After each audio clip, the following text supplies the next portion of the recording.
1410 Dayton YouTube channel, where you can watch all your local shows live or go back and rewatch previous episodes of The Justin Kinner Show with Kev Nash, The Keith Byers Show, Talking Out Loud with Sully, and more. On Twitter, make sure to give us a follow. Search 1410 Kinner for Justin Kinner on Twitter. That's 1410 KINNER. And ESPN Dayton for the station Twitter handle. We're live. We're local. What are you gonna miss? He struck him out. We're Dayton's ESPN radio station. Now, let's send it to the WING studios for Dayton's only local sports talk show. It's the Justin Kinner Show with Kev Nash, presented by Orion Sports Medicine. And this one belongs to the Mets. Mets take game 3. Reds lose back-to-back series to kick things off here in the second half of the season. And for the second time in 6 games, the Reds were shut out. We welcome you, everybody, live to the Justin Kinner Show with Kev Nash, presented by Orion Sports Medicine, coming at you just an hour and 10 minutes later than usual due to, of course, Reds baseball ending. It ended. It never really started for the Reds. The Reds dropped to 49-47 now on the season after the 7-0 shutout loss against the New York Mets in Game 3. The Reds got a big win last night. Of course, when you look at the fact that they had a pitcher that went deep into the ball game, they actually got run support yesterday. This team today is is basically who they've been since the second half of the season started. Hoffman, Kev, just so you know, he started at Dayton just last week, or I think over the weekend or late last week in a rehab start for the Dragons, got shelled. So the last time he pitched, he got shelled by the Dragons, and then they throw him out on the mound today. I tweeted this out earlier today, and it was a repeat. It was a clip from yesterday's show. People, by the way, there are days where I get real excited about a take I have because I feel like, I'm ready to deliver it in a good way. Like I can't wait. Okay. I practice it in the mirror. I go to the bathroom and I'm staring at I'm joking. But the bottom line is yesterday I felt good about my take. And I get to check social media, which was a mistake. I had one guy private message me. I think the guy actually made a fake account or made just a generic bland account just to tell me, cuss me out, call me every name in the book, all because not because I talk down to Shaw and certain listeners. I'm waiting for that. If someone gets mad at me for that, I'll take that because that's my, I shouldn't be doing that. And I do it anyways. But Shaw, you're a pain in the butt. I'm sorry. But, I'm waiting for people to say, I'm tired of hearing you talk to certain, people like that, blah, blah, blah. But these people call me every name in the book because I had the nerve to say that the starters have not been good since coming back from the All-Star break. He made fun of my mom. You can make fun of me all you want, but you bring my mom into it. I don't care if I have a chance in the fight. I will go into the fight looking to swing. I don't care if I end up losing. I'm at least going to defend my family's honor, right? You don't bring up my family just because I said that the Red starters were bad. These people walk the same streets as us, Kev. No wonder you're going on vacation. You need to get away from this freak show. People, relax. But the bottom line is what sucks is, after all of that back and forth with that guy, he sends me a message saying, "Oh, maybe you're onto something. Maybe these starters aren't there." I'm like, "Oh, so my mom's not the names that you called her in that message, you jerk." Really? Bottom line, look, the Reds embarrassing 7-0 shutout loss today. Hoffman goes 4 innings. Remember yesterday I told you there's only been one outing so far where the starter has made it out of the 6th inning. That was Luis Castillo. The bullpen has been bad since the very beginning of the season. Despite the bullpen being bad since the beginning of the season, they were still able to nearly win 50 games in the first half. They had 2 guys on the All-Star team, starting in the outfield, by the way. They were 4 games out of first place. They swept every team in the division. They were in the playoff hunt. There was a lot of excitement. They're going to be buyers. And now this team looks like the damn Pirates coming out of the All-Star break. And everyone's saying, that's the bullpen's fault. The bullpen is why they've only won 1 game in 6 games since coming out of the break. I'm like, no. No, the bullpen is the exact same. The bullpen is as bad now as it was through the first half of the season. It was bad in the first half of the season, but with decent starting pitching and offensive, run support, they nearly won 50 games. Not saying it's ideal. No one wants to run a season with the bad bullpen, but the Reds prove that they can win despite having a bad bullpen. But the difference is since the second half of the season started, only 1 game in the 6 coming out of the break has the starting pitcher gone into the 6th inning. Everyone else has been garbage. So when you have the worst bullpen in baseball and you are splitting innings 50-50 with the starters, you can't blame the bullpen at that point. You got to start looking at the starters. Another horrendous start. That was supposed to be Derek Johnson's baby. These guys are supposed to be, getting better as the season goes on, not regressing. We need to stop with all that. I mean, the bullpen's lazy. If you're still blaming the bullpen for the Reds' struggles right now, you don't know what you're talking about. I don't always know what I'm talking about, but I know exactly what we're watching right now. And what we're watching right now is another horrendous start that brings the bullpen into the game early, that has no business being, even if you have a great bullpen, even if you have the best bullpen in baseball, your starter going 4 innings and bringing in your bullpen in the 5th inning to handle the 5th, the 6th, the 7th, the 8th, and the 9th, giving your bullpen more innings to work with in a game, more than your starters. I don't care if you have the best bullpen in baseball, that's not going to work. Today, the Reds came out, no energy, no energy whatsoever, no fight. They get shut out. 7-0. You get swept at home by the Brewers. You drop 2 of 3 against the Mets. Your starters have been atrocious. Your bats disappear from time to time. You want to know who's been the only consistent part of this team? The bullpen. They've been the only one that's been real from game 1 to game whatever, 49, 47. What are we looking at? We're looking at what 96 games? Yeah. 96 games into the season. From game 1 to game 96, the bullpen has been bad. From game 1 to whatever it is, 90 games that they played in the first half, starters okay. Offense, more than okay. They've been fine. But no, this isn't a good stop. You're lazy if you're still blaming the bullpen at this point. That's why I was getting annoyed about everyone doing this whole thing about, man, the Castellinis, that's why they're losing games. They're winning games with the bad bullpen. Could the Castellinis have done more in the offseason? Yes. But to be fair, I think if you go to act like the Reds are just being victimized by their owner that's a joke, because can you find a team in baseball outside of your traditional Yankees and Dodgers where they just fix all their problems with money? Every team, even those teams, even the Yankees that are built with money, they're still questioning their manager and Aaron Boone. Mm-hmm. They're not winning consistently. They're saying, man, if we just had more offensive firepower, if the ownership would have got more bats in the offseason, they'd be better. If they would have got better starting pitching in the offseason, they'd be better. We could do this with every team. Stop acting like, oh, the poor Reds, their ownership is just so bad. The ownership didn't make great decisions. But to sit there and ignore the good decisions that the Reds have made over the last couple of off seasons, that's dumb on your part. I'm not defending ownership. I'm just saying the problems go way beyond, oh, the owners didn't give us a bullpen. You think the bullpen's going to help the fact that, Hoffman went 4 innings today? You saw what happens when Wade Miley goes deep into a ball game, the Reds win. Imagine that. Less of your bullpen, the Reds win. How about that? It's crazy, huh? But yeah, people jumping in my DMs, not even like for the fun stuff. They're just calling my family names. It's ridiculous. Reds go down 7-0. Man, for me, it just seems like they got that win yesterday, and I caught the highlights and everything like that. It seemed like today I had the game on before I came into the building. It looked like they just were content with getting that win yesterday. Like, all right, we got one. And this was like they're trying to get this game over with because they have an off day tomorrow and everything like that. And I mean, you could just look at the game. The game started at 12:30. It was over. It was over in less than 3 hours. Baseball games never in less than 3 hours. That game was over in less than 3 hours. Yeah, it was 2 hours and 59 minutes and some seconds, but nonetheless, it was over in 3 hours.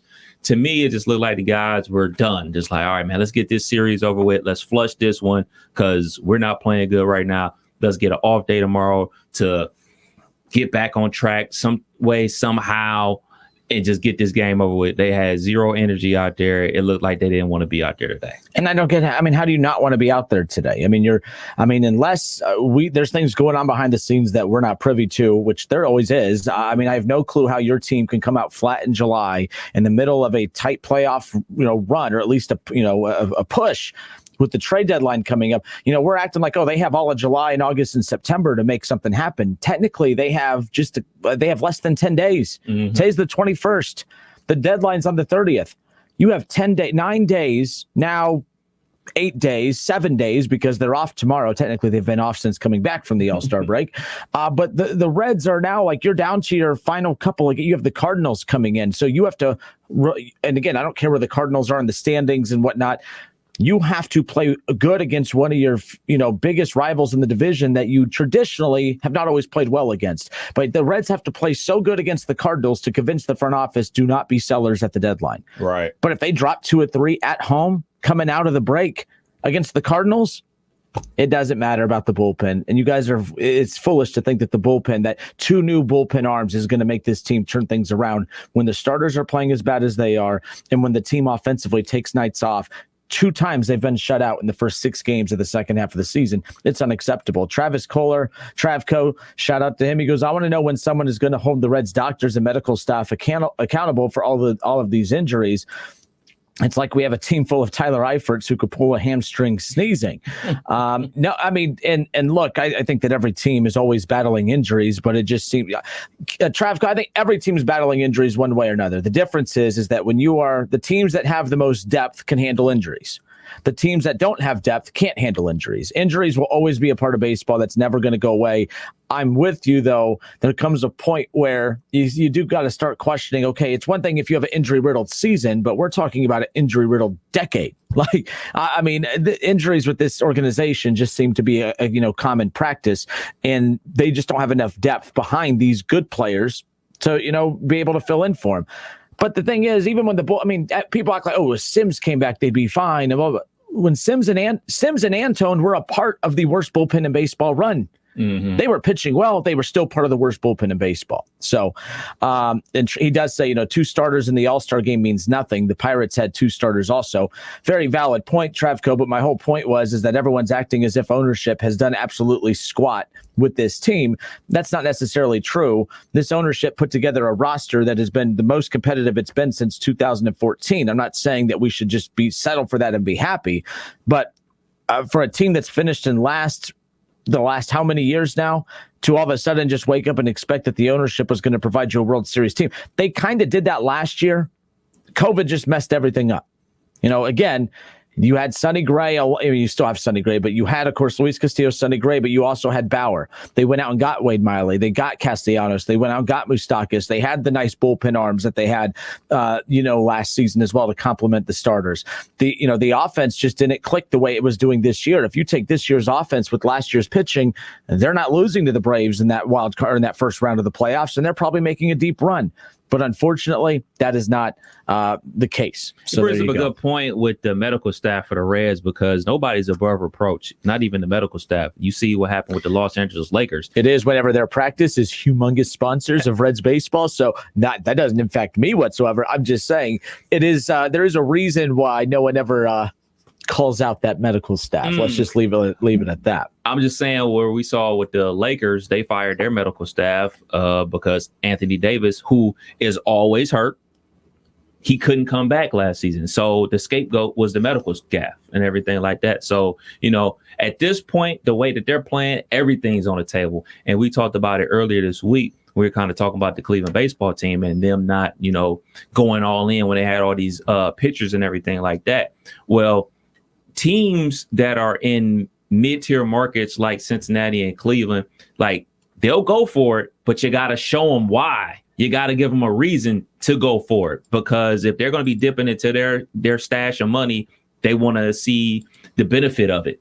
And right now, the Reds players and coaches aren't giving the Castellinis that oomph to go ahead and drop a bag or trade to make the roster better. Like, well, if y'all gonna play like this, y'all not giving me a reason to. We're just gonna play out the string and let it be what it's gonna be. All right. Again, your final score, Reds get shut out 7-0. Their second shutout in the first 6 games of the second half of the season. Reds dropped to 49-47 on the year. But again, just their struggles continue. They've only had one starting pitcher go past the 6th inning here in the first 6 games of the second half. So while everyone's focusing on the bad bullpen, I think people need to realize that, the bullpen's one of the problems, but the Reds have been able to win all season long in spite of those problems. So what's changed? The only thing that's changed is the starting pitching. Like the bull. I mean, everyone's like, oh, the bullpen's bad. It's losing them games. They won nearly 50 games with that horrible bullpen, and that bullpen is still horrible. So you got to ask yourself, why is it were they able to win with that horrible bullpen in the first half, but the first 6 games of the second half of the season, they can't seem to get it together? Oh, it's the bullpen. No, that's a very dumb response. It's a very lazy response. You got to ask yourself, what's different? if the bad bullpen is bad now, and it was bad all the first half, and yet they won nearly 50 games with that, why can't they win now? You got to look at the starters not making it out of the fifth inning in 5 of the 6 games. That's why. Of course, the bats disappearing in 2 of the first 6 games is not good either. 2 shutouts. In those 2 shutouts, the Reds have been outscored 15-0. That is not good as well. I just got word we got Milano's in the house here today, so we got to go to break. I mean, Kenner has to get his food, okay? So, but let's take some calls. 457-9464. I tell you what, let's take some calls. We're also live on YouTube, but we are live on Facebook, okay? Head to YouTube, search ESPN Dayton, like, subscribe, follow along there. You can watch the show live and leave your comments in the comments section. And that's where we'll go from there. We'll get your responses there. David M. on YouTube, he's already chiming in. We'll get David's response. It's up on the screen now, but we'll dive into that response on the other side. I see responses from Keith and Ron Howard, Keith Tolliver, Ron Howard, more from Travco, Don Roberts chiming in as well. So we got a lot of responses on Facebook and a lot of responses on YouTube. We'll get to that. Plus, we'll take your calls. I want to hear from you. Also, Texas and Oklahoma to the SEC is being rumored. We'll discuss that coming up around the corner as well. We'll be back. It's the Justin Kinner Show with Kev Nash, presented by Orion Sports Medicine. We'll be back in just a moment. It's the Justin Kinner Show with Kev Nash, presented by Orion Sports Medicine.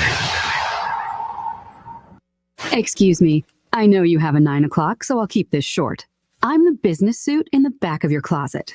You wore me nearly every day before your office went, quote, casual. I used to be the CEO of your closet. Now I'm just that one intern no one ever talks to. I always thought you'd circle back with me, get granular, keep me in the pipeline. But nada, nothing. Don't you remember the McKittrick presentation? You spilled coffee on me and I still looked amazing during the breakout talkback Q&A. So I think it's time for me to move on. I've got a great resume and I absolutely crush it in interviews, okay? Let's make this a clean break. Shift the paradigm. The only thing I ask is that you think outside the box here and do this. Take me to Goodwill, where I can really make a difference. Your donations to Goodwill create new jobs, training programs, and education assistance for people in your community. To find your nearest donation center, go to goodwill.org. Donate stuff. Create jobs. A message from Goodwill and the Ad Council. Well, Jason, I've got to tell you, you're pretty much everything this company is looking for in an entry-level candidate. Great. Your resume isn't quite what we're used to, but you've got a fantastic work ethic. Thank you. And I'm impressed by how you carry yourself. So, should we talk about the job? Oh, what? The job? Oh, sorry. Yeah, I have no way of recruiting or even meeting you. This interview didn't happen. It may sound ridiculous, and that's because it kind of is. There's a huge pool of talent your company is missing out on. Meet the grads of life. Who are they? Talent worth knowing about. Young adults of unique determination and experience. An ideal fit for your company in an entry-level position, internship, or even mentorship. They might not have every qualification you typically look for, but they're exactly who your company needs. Man, we really could have used him. Don't miss out on a resource many innovative companies have already discovered. Go to gradsoflife.org to learn how to find, cultivate, and train this great pool of untapped talent. Brought to you by the Ad Council and gradsoflife.org. Take a look under your bed. Find stuff under there? What about jobs? No? Now try your basement. There's a pair of overalls that overall you're not so into anymore. A perfectly good laptop that hasn't sat in your lap in months. And even more stuff, but still no jobs? Well, you really have both. See, stuff is defined as household articles considered as a group. Sometimes this stuff is no longer needed. Wait, no longer needed? That can't be right. Because remember those jobs you were looking for? Those are really needed. And they're the stuff inside your stuff. Even inside that winter coat that moved with you to Phoenix. Our job is to unlock those jobs, and it starts when you donate your stuff to your local Goodwill. Here's how we do it. When you donate to Goodwill, we sell your stuff to provide job training for people right here in your community. So just by teaming up with Goodwill, you help create jobs. And isn't that worth parting with the leftover keytar from your 80s cover band? Goodwill. Donate stuff, create jobs. Find your nearest donation center at goodwill.org. A message from Goodwill and the Ad Council. Attention men under the age of 35. You know what really impresses the ladies? When a guy has a few drinks and later gets pulled over for buzzed driving. That could cost you around $10,000 in fines, legal fees, and increased insurance rates. There goes let's grab dinner and a movie. Oh, I know. You drive more carefully when you're buzzed. You've proven that hundreds of times. A woman admires that kind of confidence. And you've practiced how to speak if a cop does pull you over. Slowly, clearly, and politely like, "Good evening, officer." A woman admires that kind of foresight. And what woman doesn't find it adorable that you call it buzzed even though the law calls it drunk? You can kiss $10,000 goodbye, along with any chance of having a girlfriend. Because nothing says, "I'm a catch," more than a guy who lives in his parents' basement and calls it my place. Buzzed, busted, and broke. Because buzz driving is drunk driving. A message from the National Highway Traffic Safety Administration and the Ad Council. You wanted to see me? Yes, please, have a seat. So here's the thing. When this company brought you on, we took a chance on you. You didn't have that 4-year college degree we typically look for. Right. But we gave you a shot anyway. And since then, you've worked incredibly hard and given it your all. Thanks. You've been an important asset to the team, but I don't think you can be an intern here anymore. We want to hire you. You're serious? Absolutely. Find your next great employee. Introduce yourself to the grads of life. Who are they? Talent worth knowing about. Young adults of unique determination and experience. An ideal fit for your company in an entry-level position, internship, or even mentorship. They might not have every qualification you typically look for, but they're exactly who your company needs. I won't let you down. I know. Don't miss out on a resource many innovative companies have already discovered. Go to gradsoflife.org to learn how to find, cultivate, and train this great pool of untapped talent. Brought to you by the Ad Council and gradsoflife.org. Whether you're at home, at work, or in your car, tune in to ESPN 1410 Wing AM or stream us live at wingam.com.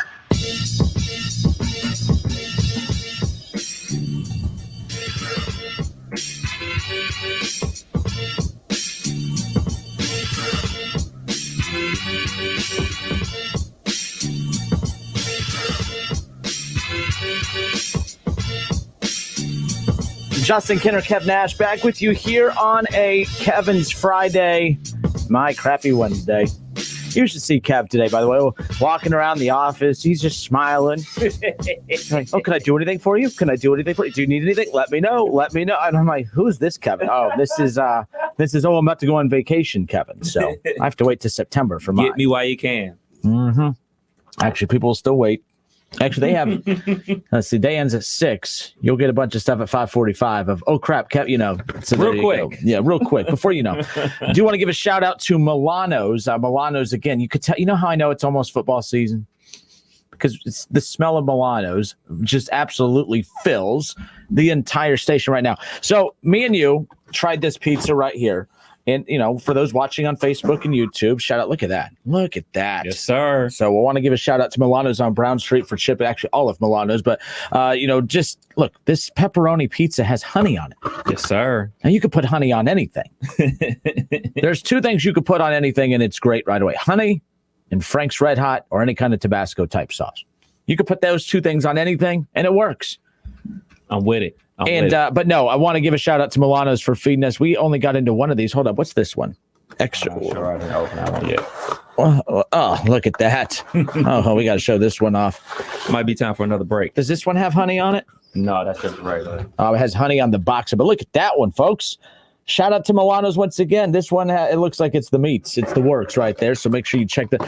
And by the way, there's a whole other bag of food in my office. These are the first 2 things I grabbed.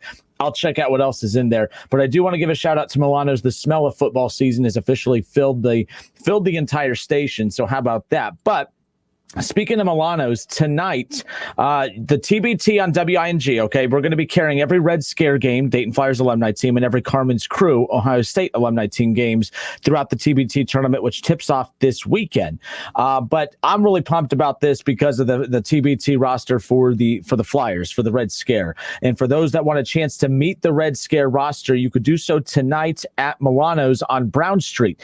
So they're going to be at the University of Dayton restaurant, the Brown Street Milano's from 7 to 8:30 p.m. tonight. So Dayton Flyers fans, make sure you head out to Milano's if you want to. I mean, Ryan Mikesell, you're going to have Trey Landers. I mean, a lot of your favorite former Flyers are going to be live at Milano's tonight. So make sure you go. And for one, ask for that honey pepperoni pizza.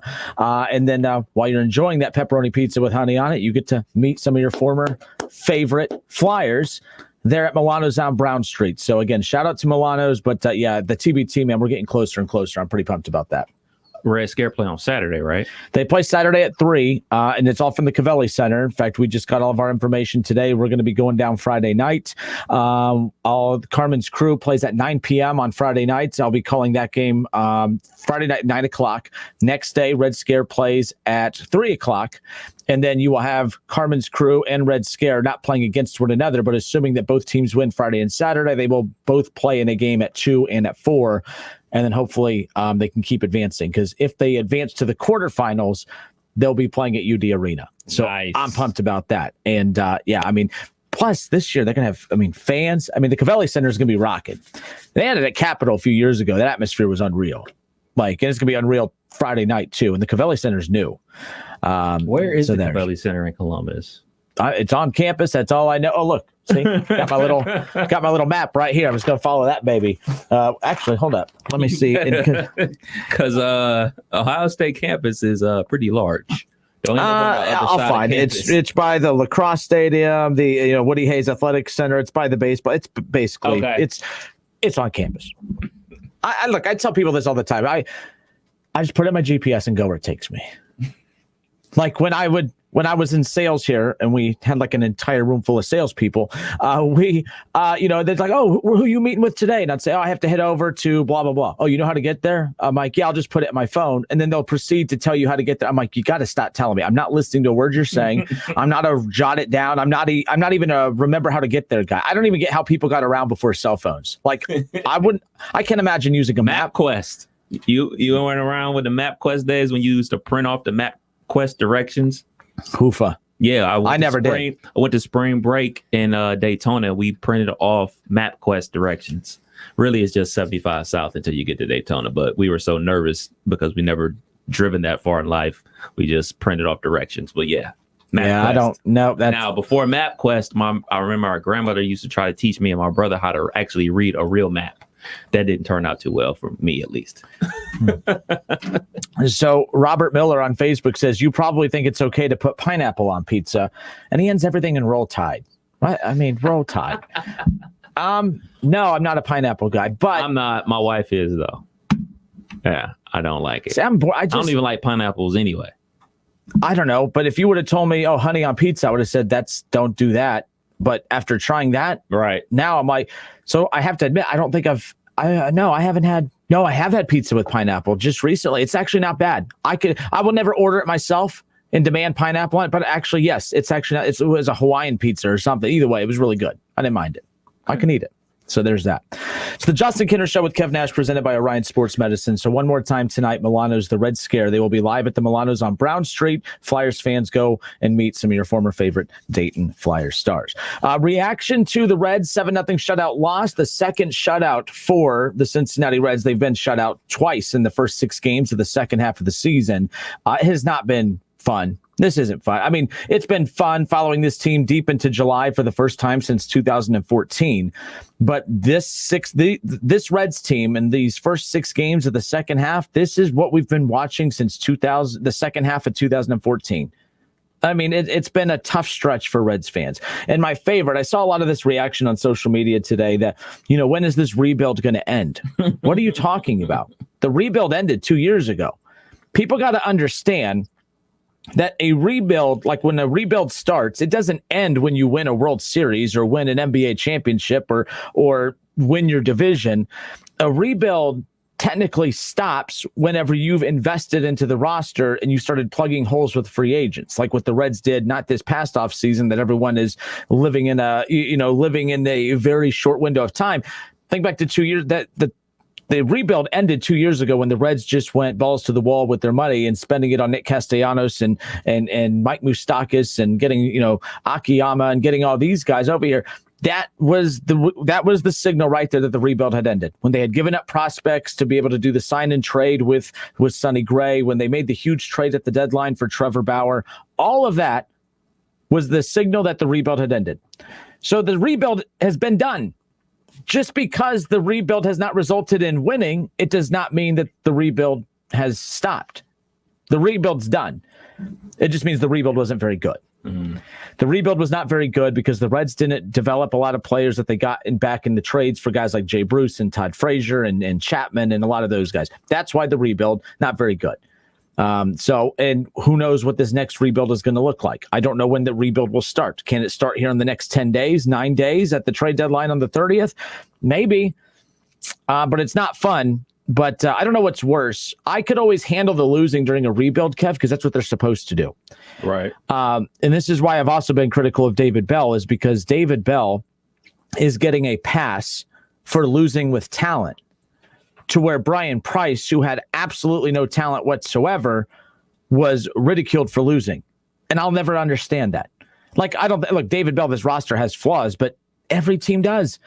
The Dodgers are a very sexy roster on paper, but their flaws have kept them from taking off with that division, right? Like every team out there has flaws. That's why he get mad when everyone's just beating up on the Castellinis. Like, they're not perfect. I wouldn't even put them in the top 5 ownership groups out there, but let's stop acting like this is like Mike Brown and company with the Bengals. Like, this is not a bad ownership group. I don't think they're great, but I don't think they're bad.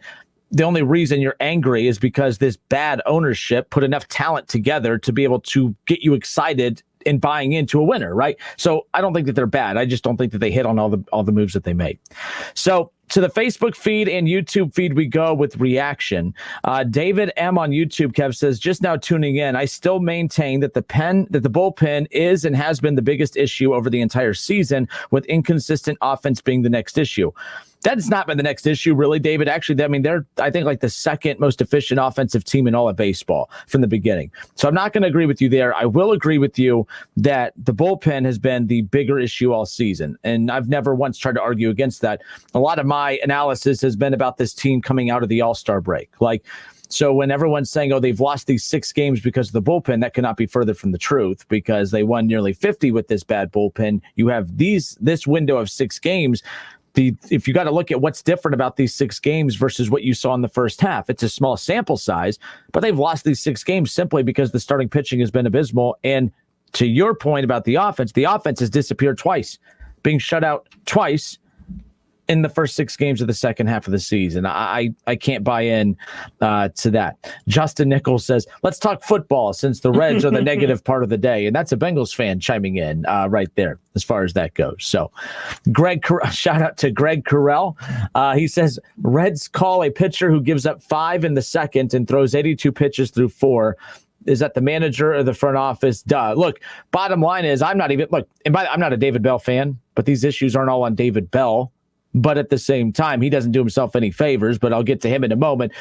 Ownership, yes, put this roster together. But all I'm saying is if David Bell can get credit for winning 48 games with the worst bullpen in baseball, then he should also be held accountable for when they're not continuing to win. Like you proved, it's like we say it all the time. The worst thing about COVID, well, I shouldn't say it like that because that could sound insensitive to those who have been impacted by COVID, from a health perspective, and even those who have lost people close to them. But one of the harder things about COVID from a business perspective has been when everyone downsized during COVID, everyone had to pick up a lot of responsibility at work. So now that we're coming out of COVID, wink, wink, now that we're coming out of COVID and business is picking up and we're returning to normal, wink, wink, everyone that had to pick up extra responsibilities at work due to downsizing because of COVID, now everyone's thinking, oh man, so I'm going to have work being taken off my plate because now that we're getting back to normal, we're going to be filling those open positions again, right? That's not the case. Because once you prove that you could do something, okay, once you prove that you can do a job even with deficiencies, once you prove you could do a job even with not having the right personnel in place and not having enough resources, once you prove to the people up top that you can do that, they're in no hurry to spend money. Because they're asking themselves, wait a minute, why do I need to spend money on this position? Why do been doing that this way the whole time? Why do I need to bring those assistants back? Why do I need to bring on these people over here? Why do I need to do all of that? Because our company just proved over the last year, the companies that were fortunate to fight through it, the company just proved you can keep sailing with limited resources or no resources at all. So that's kind of my approach with David Bell. Don't cry to me about not having a bullpen. Don't cry to me about not having an assistant or having part-timers or having whatever. Don't cry to me about that stuff. You proved you could do it. So David Bell gets treated the way us common folk get treated. Just because things are coming out, you could use help. We can provide you help, but you just proved, David Bell, you could win 48 games with the worst bullpen in baseball.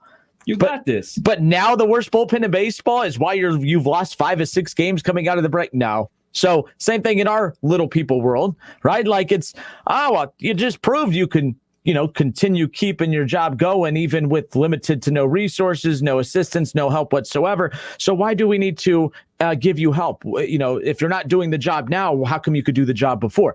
That's exactly what's going on here. I think that's a pretty cool analogy, right? Like I think that's something even all of our listeners can relate to. Definitely hits home for me. It definitely hits home for a lot of people. So that's what I'm going to say about that. Don Roberts says, thought I'd try the YouTube side. Hope all is well. Go Steelers. Hey! Don Roberts usually jumping in on the Facebook conversation, so shout out to him. Black and yellow. Guys are reporting to camp today. Can't wait. Man. So is what it is. David M says the rebuild never ends with the Reds. It only pauses for a 3 to 4 year window where either they win a World Series or they tear down all over again. That's kind of the reality of all sports for these smaller market teams. Got to win in a short window of time. And this Reds team was never set up for a long window of success. That's why I really respected the fact that they went all in last year. They knew they weren't going to be able to re-sign Trevor Bauer. So there's that. So it's 7 games before the trade deadline on July 30th. How many of these games do they need to win for the Reds to be buyers? Let's see. Who do they have coming up? So I know they have the Cardinals coming up this weekend. They have 3 games with the Cardinals, 4 and then 4 at the Cubs.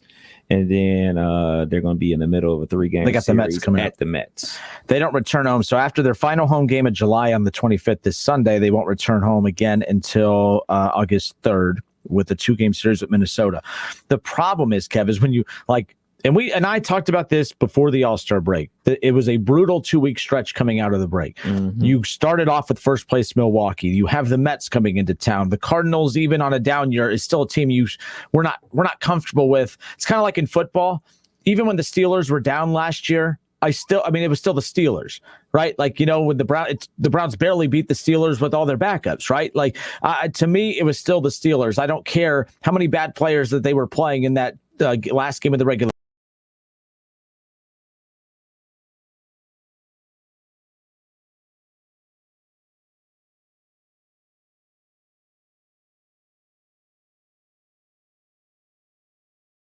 You got to give the Cardinals that respect. So, but after this series with the Cardinals, you got the Cubs and the Mets again. But starting in August, the schedule lightens up. You have Minnesota, you have Pittsburgh, you have Atlanta. A lot of teams that aren't playoff teams moving forward. All right, and that's a good thing for the Reds. The Cubs are about to blow this whole entire roster up. So they have a lot of games with the Cubs, a lot of games with Miami, a lot of games with the Pirates still. So there's that. We shall see. Ron Broadstock says, yeah, he won 48, but how many if the Reds had a serviceable bullpen? Ron, it's not the damn point. Stop with this. What if they had a serviceable bullpen? If they had a serviceable bullpen, then we would still be complaining about how the starting pitching hasn't been super all season. Then you'd move on to the fact that, then the ownership's horrible because they don't have a shortstop. And then if they had a shortstop, you'd complain because they don't have depth at second base. They don't have depth in the, third base. They don't have, it's always, you can't keep moving the goalpost. What if everyone traveled in hot air balloons? What if? I'm not doing the what if game. So, Ron, the point is that, yeah, he won 48, but how many if the Reds had a serviceable bullpen? Probably 5 or 6 more wins. Bottom line is that's not the point. They don't have a serviceable bullpen. And David Bell proved he could win with the bad bullpen. So why should I let him off the hook if he loses with the bad bullpen? Not doing that. I'm not. So, it is what it is. They gave me the wrong coffee today, by the way. I can tell. It said they gave me 5 sugar, 5 cream, and 2 espresso shots. Is that good or bad? I order a small every time. Now, I'm not mad. Usually when you say someone gives you someone, That's a small. no, this is a large. They About gave me to the wrong say. one. They gave me the wrong one. So when they gave me the wrong one, I was like, oh, there's, whatever. Didn't notice it till I got here and started drinking. I'm like, oh, this is a large. And then I'm like, oh, that's a lot of sugar. It's a lot of cream. A lot of gas in there. 2 espresso shots. So did you cut the grass this week? Because this would be a perfect opportunity for you to get out there and blow off some steam. As far as Nora knows, I mowed it at lunch. Now I got to sprint home after work to get it done before she gets home, and I'm all set. Well, you'll have enough energy to do it drinking that. You're drinking a cake. Fine by me. Whatever. The Justin Kinner Show with Kev Nash. We got 3. It's almost 5. Kev Nash has 1 hour and 10 minutes remaining before he goes on vacation. Let's hope that when you come back from your break that you're not as bad as the Reds have been coming back from their break. But I've proven we can do this job, no matter what that. Never mind. Not going there. Bottom line, shout out to Milano's. Honey on pizza. Who would have thunk it? Seriously, though, Texas to the SEC, Oklahoma to the SEC. There's a lot of reasons. I know that it sounds really cool and exciting. There's so much wrong with that possibility. Like, I will never understand that mindset of wanting to leave a conference that, like, neither of those teams have dominated their own conference to the point to where they should be talking about joining another one. Dayton Flyers fans get so angry at me because I say this all the time. I keep hearing Flyers fans constantly tell me, man, they got to get to they got to get to the Big East. The Big East, I can't believe the Big East hasn't called them. I'm like, you kind of have to dominate your conference first before you can move up to a bigger one. And like, UD has had some great seasons, but they haven't dominated the A10, and you have to dominate it for a good window of time. And I'm not taking a shot. I think that's realistic. I would say that about any team across. In fact, I'm saying that now. I'm saying that about Oklahoma and Texas. It's one thing. Oklahoma's dominated the Big 12. I want to say they've won 8 of the last. 8 of the last 10 Big 12 titles. Fair enough. So, but Texas, their name's in the hunt just because they're Texas, right? Fair enough. Okay. Stupid Kev. I'm Kev. I had to prove Kinner wrong. See, I should have just gone to the break. Ann Anderson, she says the Reds are unfortunately imploding. I think they are done. Ooh. I'll leave it at that. We'll be back. Justin Kinner Show. Kev Nash. We'll be back in a moment.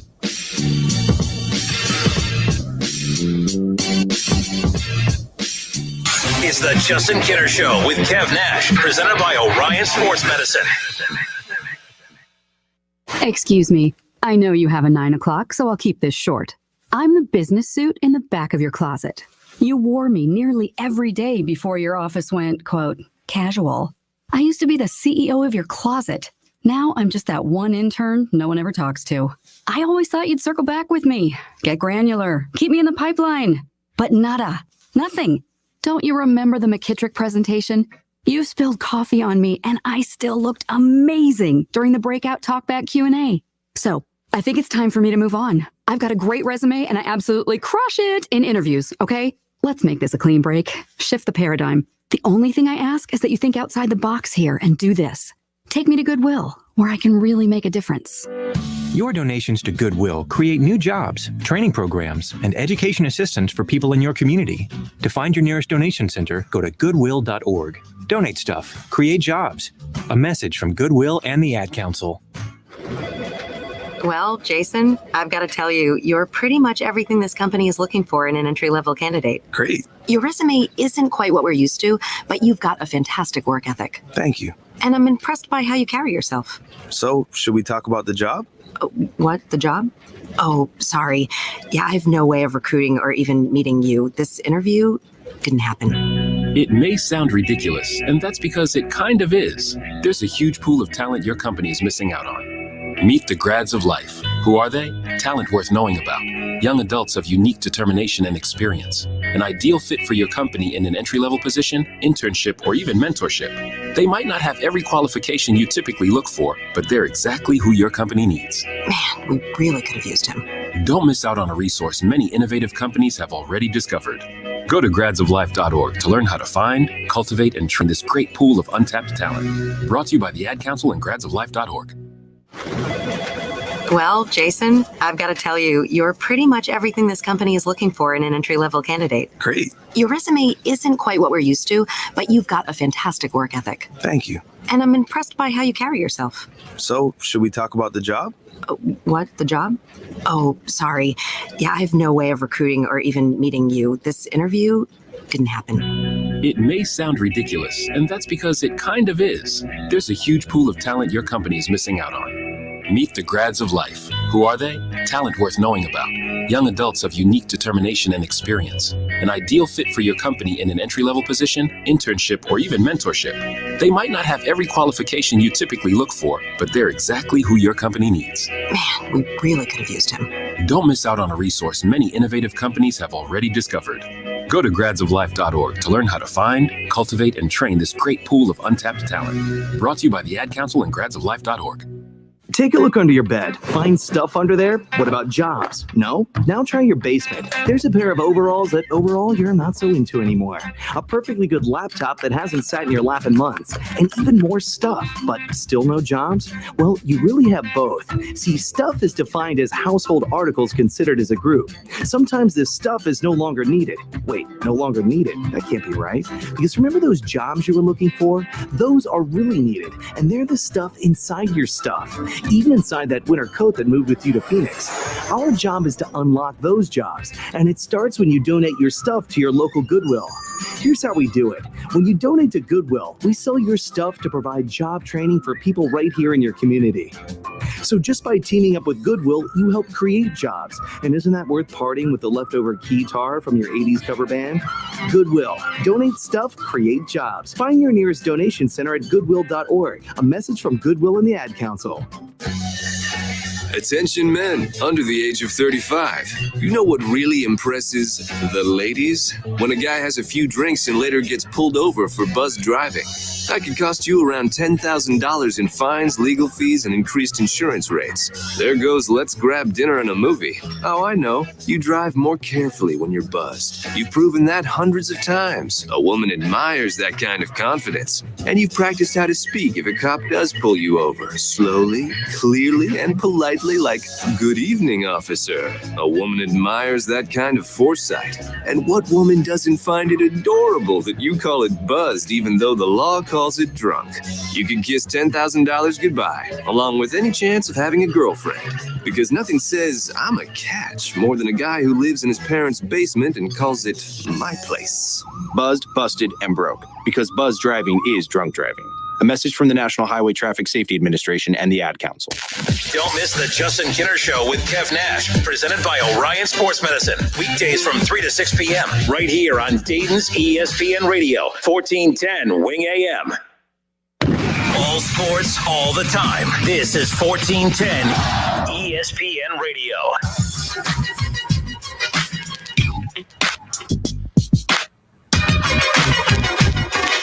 I got to move on from the Reds talk. It's just very hard because people keep acting like you don't know baseball. The bullpen is bad, not going to argue with that. But if you think that an improved bullpen is what's going to take this team, have you watched the team since coming out of the break? What would an improved bullpen have done the last? Oh, they would have lost 5-0 today instead of 7-0. Oh yeah, bring it on. There's a lot of pressure on the Reds right now, and it's not just on that bullpen. Again, stop making excuses. The Reds, that is the dumbest thing I've ever heard. You get credit for all the wins with a bad bullpen, but then when you lose, you don't get blamed for the losses. That doesn't name one other situation in life and sports where that's the case. Doesn't make any sense. I'm just saying, it is what it is. So, all right, moving on.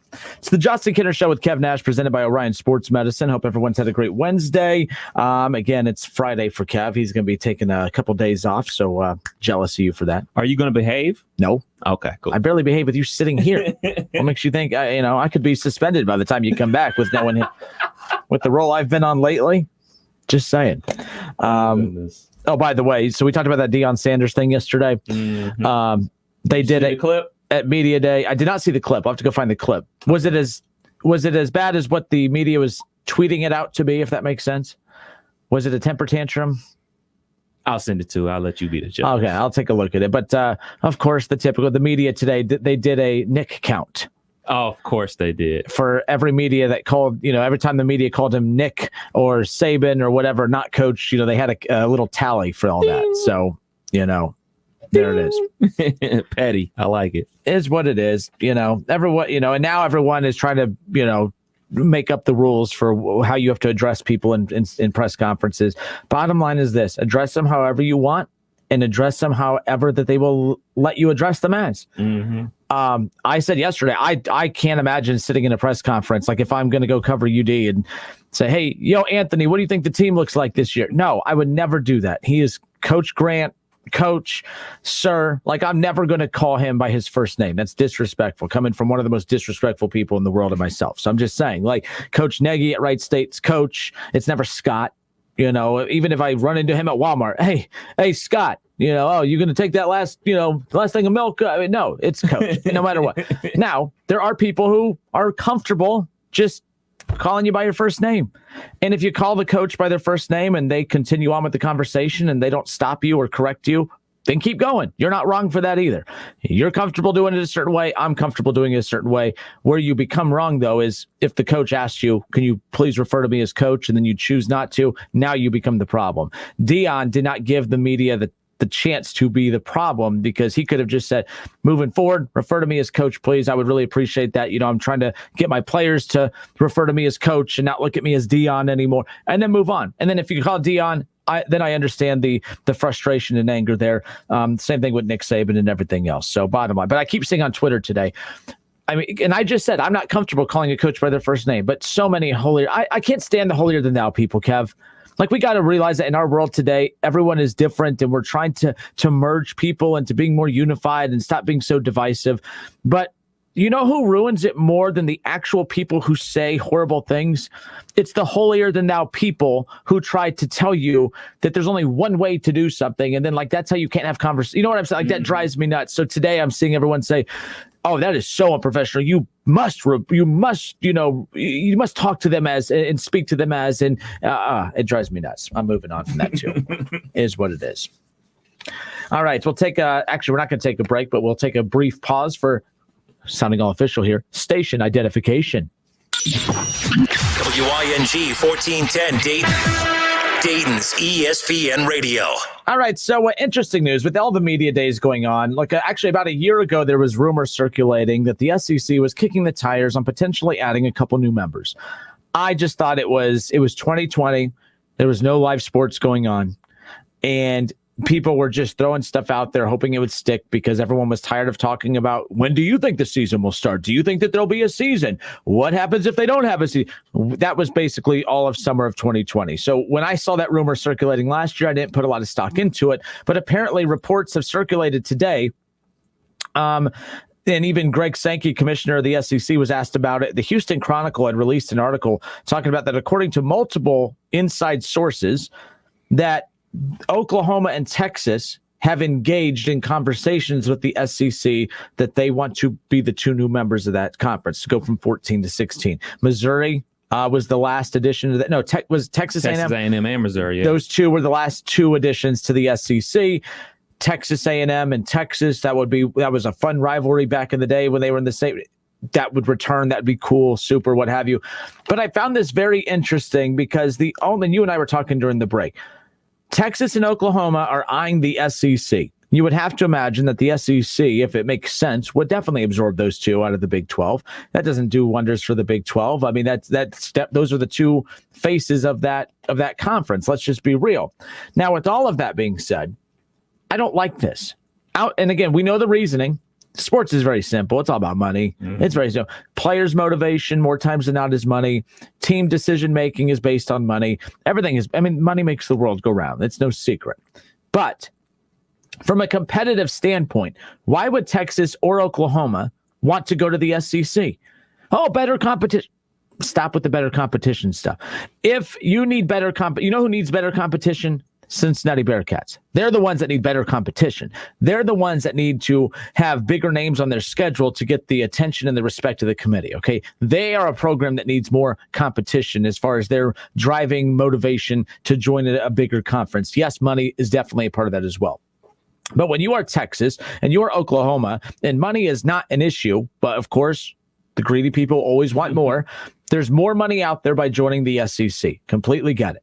With that being said, you have a conference, you have the Big 12 in which Texas and Oklahoma could dominate that division. In fact, they should. Oklahoma, as you've pointed out, I mean, they're the only team that's regularly in the playoff out of the Big 12. Texas has never made the playoff since it started back in 2014.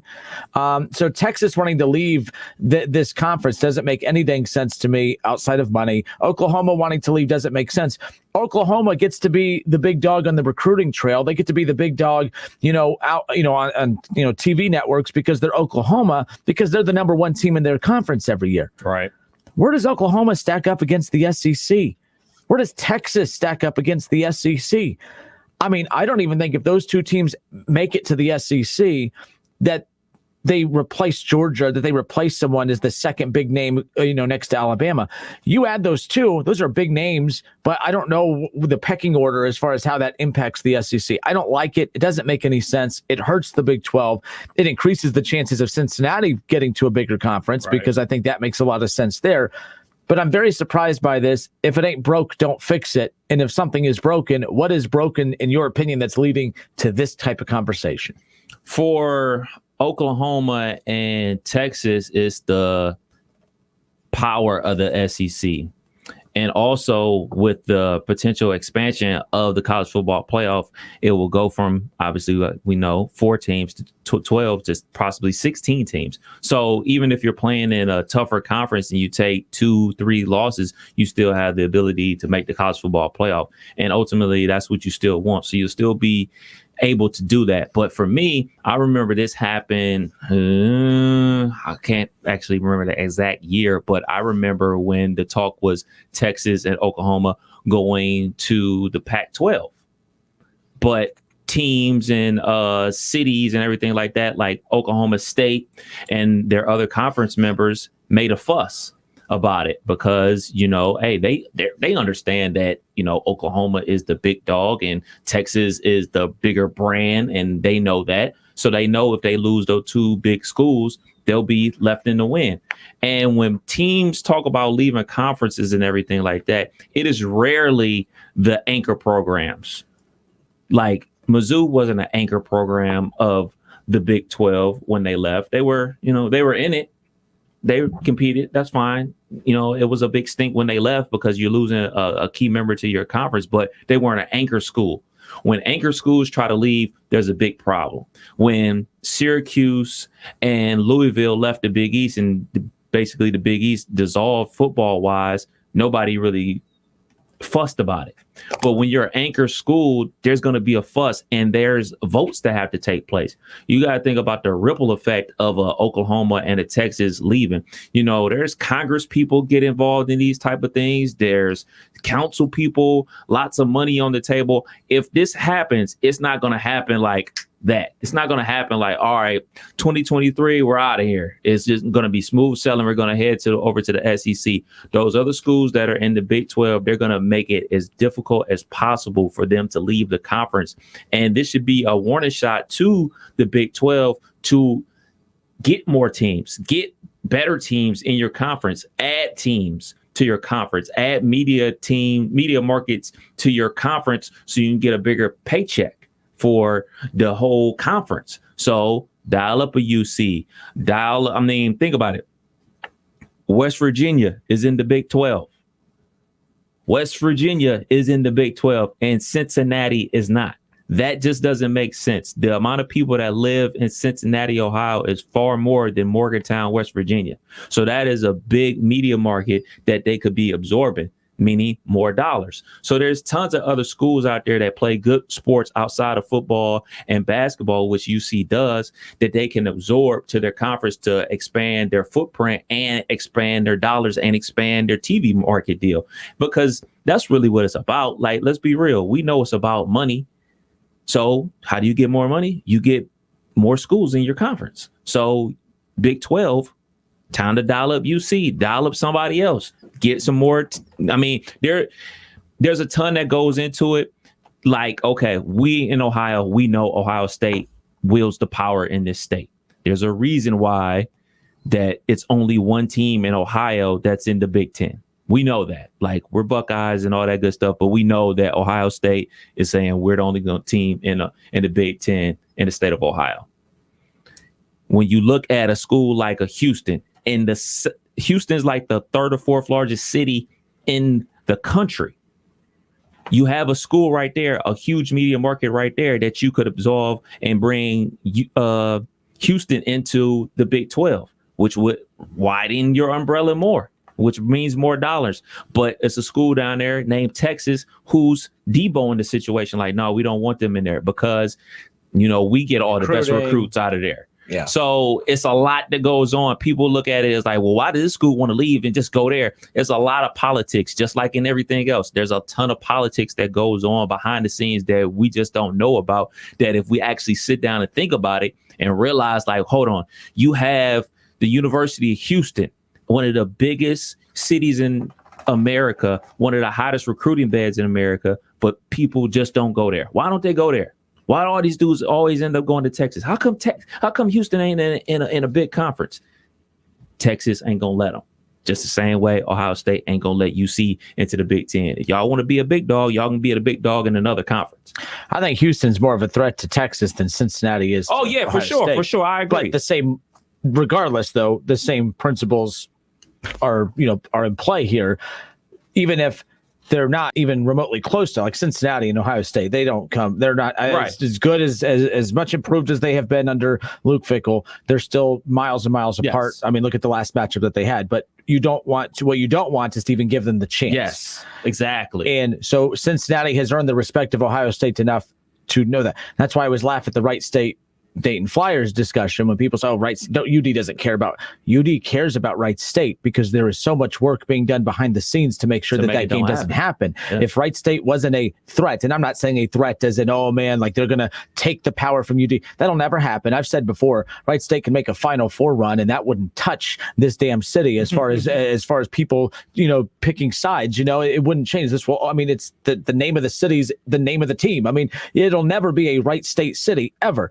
But I hate when people say Wright State's nothing to Dayton. Well, the fact that Dayton works so damn hard to not play them, to not be associated with them, to not work with them, even when the city has had tragedies, whether it be the Oregon District shooting, whether it be COVID. I mean, there's been so many, the tornadoes, there's been so many opportunities that those two teams could have come together to have a big charity game for the city. No. It ain't Wright State that's keeping that from happening. It's the politics with the Dayton Flyers. So you can't say that Wright State's nothing to them because that damn program works so hard to make sure that they don't even share the spotlight with them whatsoever. Even though the biggest Wright State homers like me know Wright State could beat UD 10 straight seasons. It ain't changing or swaying people in this city. And I could even admit that. People at Wright State would even tell you that. So why Dayton? I mean, that just means it's just a fear thing. It is. It's what it is. And it exists at Ohio State when it comes to Cincinnati. It definitely exists with Texas when it comes to Houston. So I'll leave it at that. But it's very interesting about this talk. I'll just never understand it. Money, like, that's why I always I don't respect these conversations because it's not even anymore about competition. Right. Because if, like, what we tune in for is we want to be entertained, we want to watch two competitive programs, whether we're watching Texas, Oklahoma, or Ohio State, Michigan, or anybody. But all this does is remind you that all these programs care about is money. And if they can make money without having to win, they will pick money. Yes. For instance, the Dayton Flyers, every time I hear people say, the Big East, the Big East. If you think that Dayton would go dominate the Big East when they can't even dominate the A-10, I don't know what to tell you. I feel bad for you that you think that because I think they would have success there. Even in this Big East, they would have success there, but they wouldn't dominate even the Big East that is today. They wouldn't dominate that Big East. They don't even dominate the A-10 that they're in today. That's not a shot at them. It's it's a multi-bid conference. There's nothing wrong with it, but they aspire to be bigger. But what they want is they want a bigger conference that's going to get them more money without, or you can dominate your conference and make the money that way. They would rather make the money by joining a bigger conference than having to actually be uber competitive and dominate the division every year. So Oklahoma and Texas, when you talk about this expanded college football playoff field, this helps them. This helps Texas. This helps Oklahoma. This almost guarantees that they're in every year. Yep. I mean, you would have to think that in a 12-team playoff, you're going to have your division, your conference champions in, yes. But let's say that it's, USC wins the Pac-12. Oregon's probably the second Pac-12 team in there. Oklahoma wins the whatever, the Big 12, whatever. Texas is going to be the second team in there.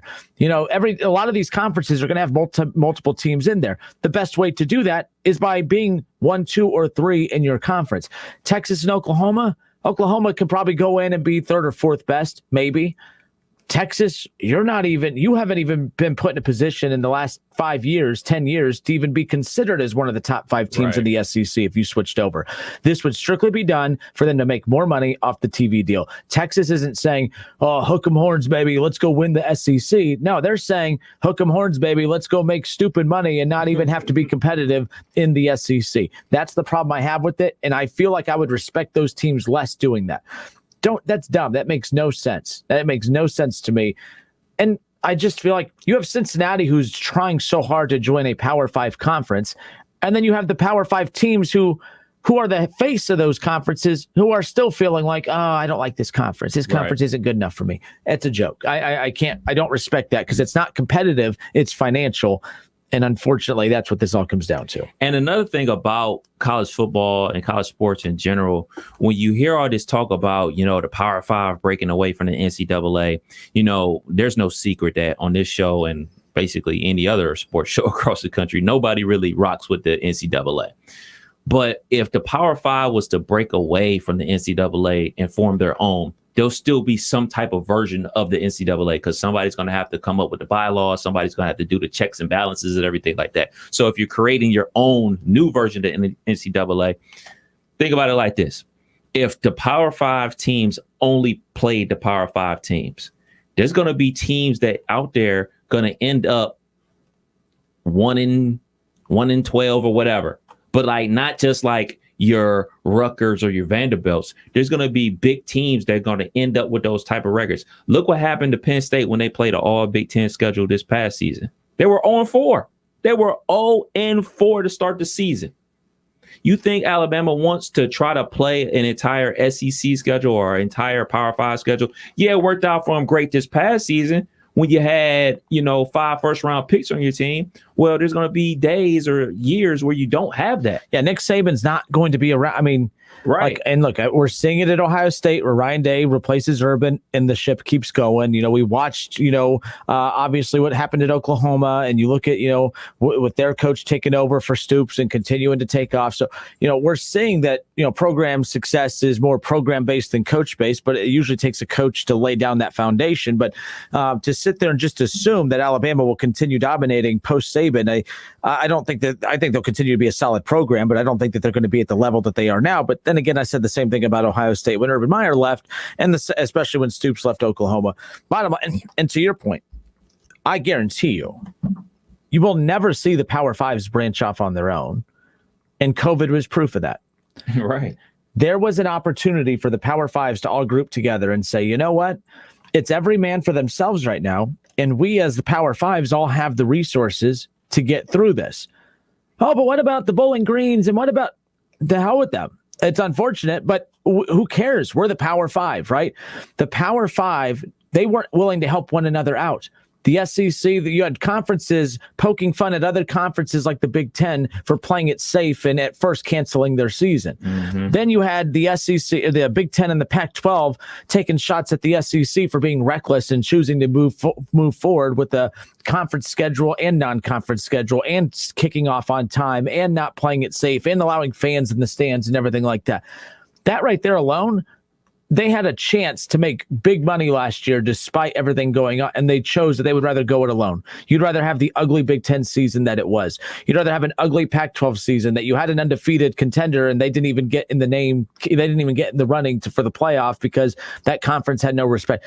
They had a chance to all come together last year, and that if they would have unified last year and worked together and pushed out all the smaller schools, then I would be buying into that. But they proved last year it's still every conference for themselves. Mm-hmm. There was not one commissioner of those Power 5s that wanted to unite and work together. Every single one of them said, no, we're on an island by ourselves. We're trying to look like the conference that was the smarter conference of them all. The Big Ten looks dumb. even though they believe they were making the right decision. The Pac-12 looked like followers because they were just following the Big Ten any direction that they went. The ACC kind of hid in the corner, and they kind of started leaning towards the SEC and what they were doing. And the SEC, who everyone says, oh, that's not the face of all college football. It is. Everyone went as they went. If the SEC wanted to move forward, the Big Ten wanted to move forward. That's all it basically comes down to. I never see that happening. I just don't. I've been wrong before. I'll be wrong again, but I'm just saying I don't see that ever happening. It's very difficult because when you have college football and you have their Power Five and, they're inching closer and closer to basically professional football and everything like that. But the difference between professional football and college football is we saw it with the Cincinnati Bengals. When you have a terrible season, you get the first pick. You get that sense of hope. In college football, when you have a bad season, you get lesser players. But when you have a great season, you get better players. That's true. The worse you are in the NFL, you get access to the better players. And the worse you are in college football, better players want nothing to do with you. Yeah, and it has, not to even mention, you have hope as a fan. Like, I listen to it every single day. We're here on the show, the Cincinnati Bengals fans. Every season they have hope. And especially last year with Joe Burrow coming in, and this year with Joe Burrow coming back from injury, like, all right, we got Joe Burrow back. We did this. We got Chase. Like, it's that sense of hope. If you're a bad football team, and I'll use Penn State as an example, they're not a bad football team, but they were 0-4 last year when they played a Big Ten schedule to start the season out. So let's just say that happened again when they're playing a Big Ten schedule, a Big Ten only schedule. Say that happens like 2-3 years in a row. Penn State ain't going to be all so mighty Penn State anymore. They will fall off the map because not only recruits are going to stop wanting to go there, but the fans are going to stop going to the games. Like, they'll lose hope because, oh man, we're not getting any 4 or 5 stars. We used to get 4 and 5 stars all the time. Now we're getting 2 stars. Now we get some dude named Kevin Washington from Cleveland, Ohio. Who's he? Like, that's what's going to happen. So not only that, people stop coming to the games. Like, people even forget, man, college football stadiums are larger than NFL stadiums. There's 100,000 people that storm upon Columbus on game days and fill up that stadium. And we talked about this before, buying up all the merchandise, buying out the bars and everything like that. That's a ton of revenue for those cities and everything like that. You really want to go down that path where you could potentially be on the wrong side? Think about it like this. The year that Luke Fickell was the interim coach for Ohio State, the hope was that Urban Meyer was going to come. He did and came, saved the day and everything like that. But imagine back-to-back seasons, Ohio State 6-6. You think people really going to still be showing up for some 6-6? No, man. People will find better things to do with their time in their life. Ohio State's been very fortunate. They're if you want to talk about the luckiest team, the luckiest program in all of college football this past decade, Ohio State was able to fight through the Tressel fallout. They got rewarded with Urban Meyer. They were able to fight through the horrible stretch with Urban Meyer and the Zach Smith debacle. And it's like, oh, man, they're about to take a step back. This is something that they're not going to be able to recover from this for a while. And they got rewarded with Ryan Day and having one of the best recruiting classes in program history, right? Like Ohio State, and I don't mean lucky as in like, they're not good, but what I mean is that there have been programs who have experienced less be impacted more. Yes. And Ohio State has been able to come on the, be able to overcome the issues. A lot of bad stuff. Yeah. A lot of serious accusations. Infractions and everything. Yeah. Infractions, whatever you want to say about Tattoo Gate, with it being stupid or whatever. Either way it goes, it was an infraction and dudes are suspended for an entire year, basically.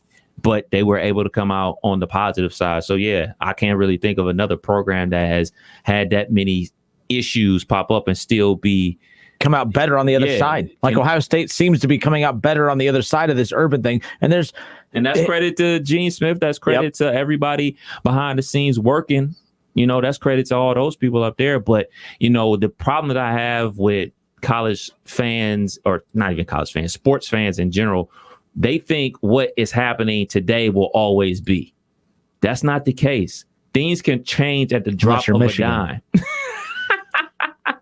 Things can change at the drop of a dime, man, because, I'm old enough to remember when I want to say it was Miami and Alabama. They played in the Sugar Bowl. And it was like before this recent run of Alabama, Gene Stallings was their head coach, and they ran through Miami. And then they fell off the map. and they had some jokes of a head coaches. They were off the map. They were irrelevant. I remember Jerry DiNardo was the head coach at LSU. They irrelevant. I remember before Bob Stoops took over at Oklahoma, they were irrelevant. Like, it can happen to your program too. So I just encourage people not to be so arrogant about their teams that they root for, to think like this was something that will always be or that has always was. Even Alabama disappeared for a very good chunk of time. Like, it's not like it didn't go from Bear Bryant to Nick Saban. Yeah. There was some pauses along the way, folks. Like, it is what it is. But it's the Justin Kinner Show with Kev Nash, presented by Orion Sports Medicine. Interesting storylines developing today. See, I love media. The media days, the SEC media day, Big Ten media, Big Ten media days, the 23rd and 24th. Talking season. So the 23rd and 24th, I believe, it's either the 22nd, 23rd, or 23rd and 24th is Big Ten media day. And we know how big a deal that media day can be. That has, a lot of big storylines have fallen out from those. I mean, the Urban Meyer, Zach Smith debacle from years ago, that all stemmed from, of course, there was issues that have been going on for a while, but that all broke during Big Ten media days years ago. Right. So who knows? And then there's a big black cloud that is hanging over the University of Michigan right now. And I'm just curious when that cloud is going to start pouring down rain on that program, because that ain't going away. Mm-mm. And if it and I'm not saying I want the program to suffer, even if it is Michigan, but at the same time, I don't get how you just act like that didn't happen at the same time. So that's going to be very interesting how that pans out. Real quick, Justin Nichols says Big 12 disappearing. No, it's not disappearing, but I think it's going to take a credibility shot if teams leave all the time. But like you said, Missouri and Texas A&M left the Big 12. You don't like to lose those, but you know what? It wasn't. You still kept the faces. Right. That's like that's like the Big Ten losing Ohio State and Michigan out of the Big Ten, or Ohio State and Penn State. That's a huge deal. Here's the example that I try to use to people: when you're at a mall and you see, I don't know, Claire's leave the mall, the little earring store, you see, oh, Claire's closed, whatever. But if you see Macy's closed and Sears closed, you're starting to think, oh, this mall is headed down. It's a wrap for this mall. If the Big 12 loses their Macy's, which is Oklahoma, it's a wrap. It's going to be a wrap for them. So Big 12, what you need to do is make sure Oklahoma and Texas are happy and find some other media partners to bring to your conference. Why aren't they happy? What's there to be unhappy about? Like, that's the thing. Like, that's what I'm having a hard time. That's the $1 million question. I would think SEC teams would want to leave because they're buried. I would think that check. I would think some Big Ten teams would like to leave. They're buried. They're getting that check too. You want to know how dominant Ohio State is? They're the only dominant program in the Big Ten. They are so dominant that the Big Ten gets propped up as a very, very good conference. And it's not terrible, but everyone's like, oh, no, that's one of the best conferences out there. If you take the best team from each conference, and then, like I was, for those who can't swim, take your floaties off and throw them into the deep end and then watch what happens. We'll see who can swim and who can't, right? The Big Ten, I do not think there's no sexy teams in the Big Ten outside of Ohio State. There's teams with history, but as far as right now, Michigan State, Michigan, no.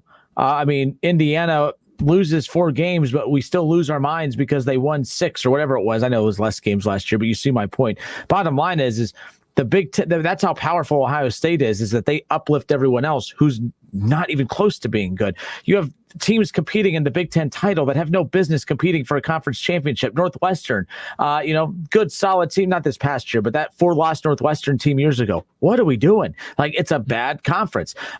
You take out Alabama out of the SEC, you still got Georgia, you still got LSU, you still got Auburn, you still got a lot of programs that might have their ebbs and flows, but they are better off than a lot of teams in the Big Ten are.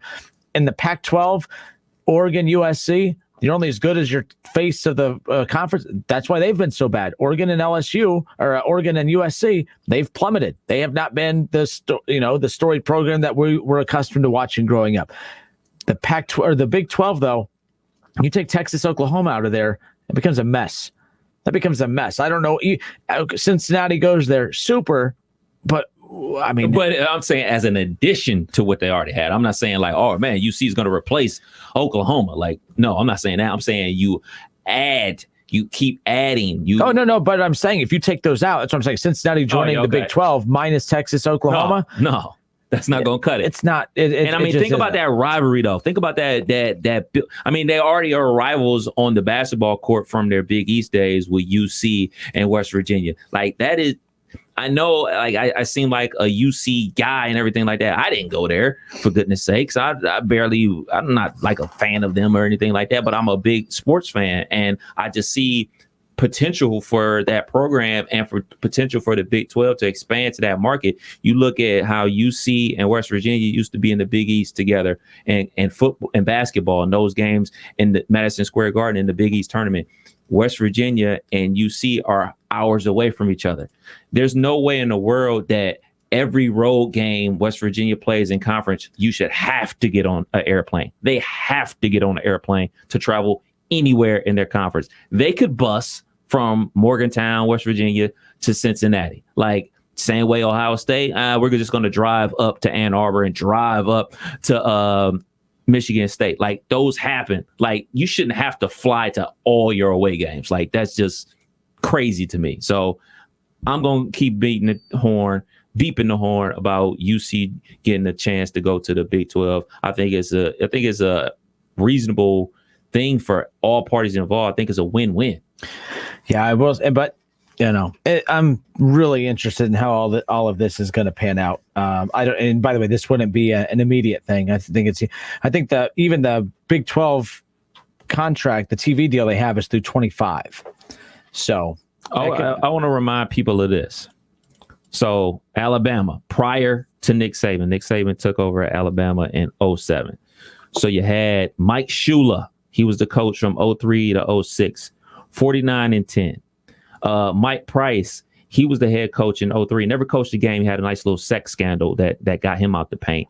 Dennis Franchione, he coached 2 seasons at Bama, 25-17. Mike DeBose, oh yeah, he was a good one. 47-24. So, and that was from 97 to 2000. Now, like I said, people think that, oh man, this Nick Saban era is going to be forever. The Gene Stallings era is going to be forever. Gene Stallings, the head coach that won the national championship for Alabama prior to Nick Saban. How about this? Billy Curry, 36-26. Ray Perkins, 60-40. Like, these are the guys that are in between Paul Bear Bryant. Like, so when you get a great one, you want to hang on to that great one as long as you can, because when you don't have that great head coach and things aren't running optimally, you have your Mike DeBoses, you have your Mike Shulas, and then unfortunately you have your Mike Prices who get caught up in the sex scandal and never coach ever again, and didn't even get paid. Most coaches, when they get fired, they get paid in college football. Yeah, you broke your contract. You didn't get your money on the way out the door. So it's crazy out here, man. The Justin Kinner Show with Kev Nash, presented by Orion Sports Medicine. We step away for a few moments to a little over-under on the other side of the break. What's more likely to happen? Notre Dame joining the Big Ten, or Texas, Oklahoma actually leaving the Big 12 and joining the SEC. Be thinking about that. Plus, what's more likely to happen? Chris Paul playing for the Knicks next year, or Russell Westbrook playing for the Lakers? Reports circulating now that the Lakers are willing to put a nice little package together to acquire Russell Westbrook, and I actually really like that. We'll talk about that on the other side. A lot of the show left, a lot to cram into the final 29 minutes of Kev's week before he heads on vacation. We'll be back in a moment.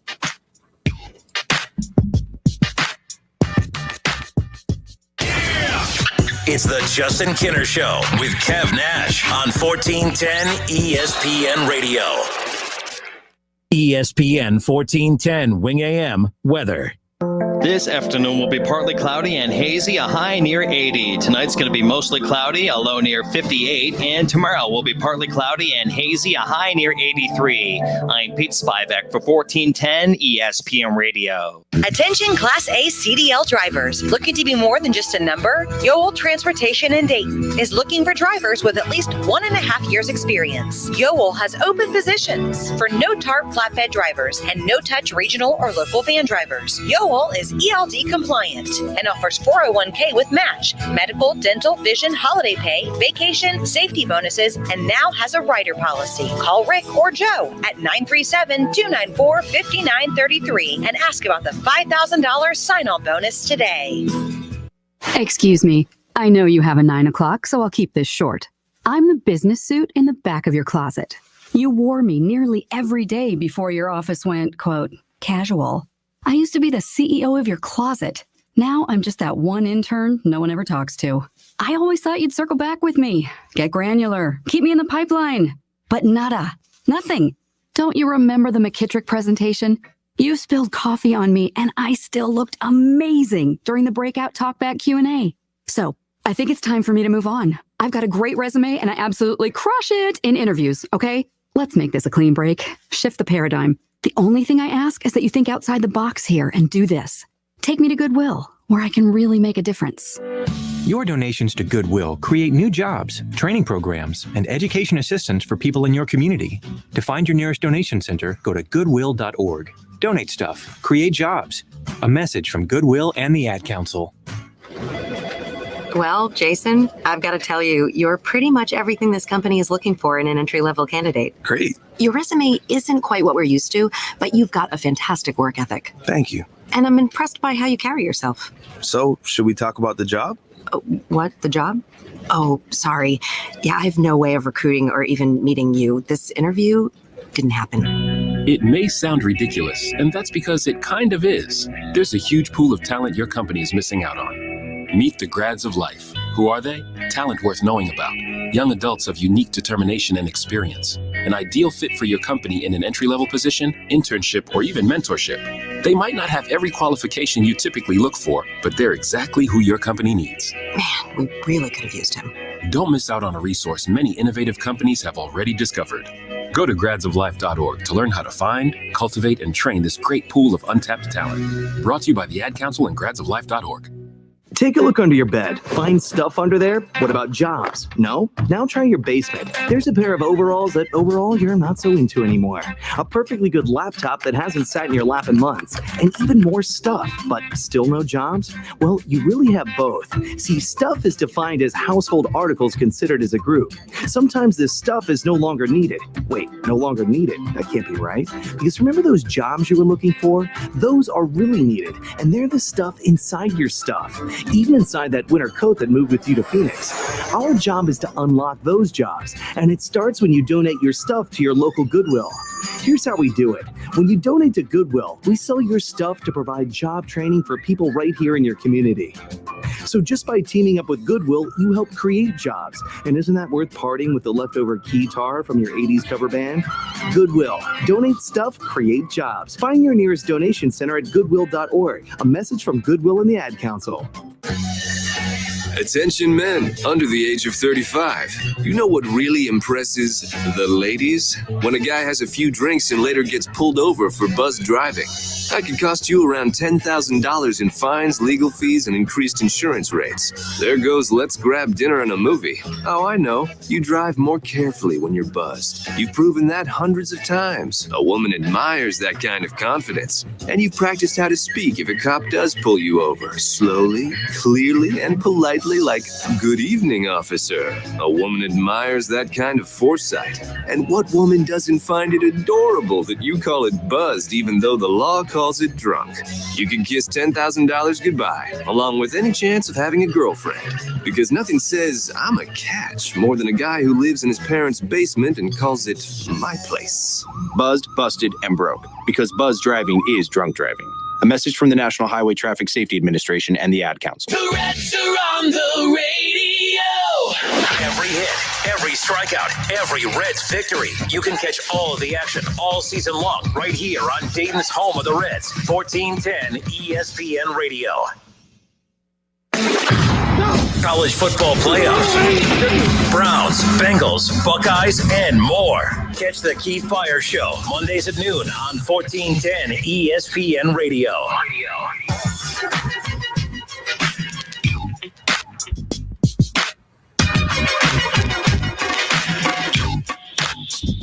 All right, welcome back. Justin Kinner, Kev Nash with you here on a Wednesday.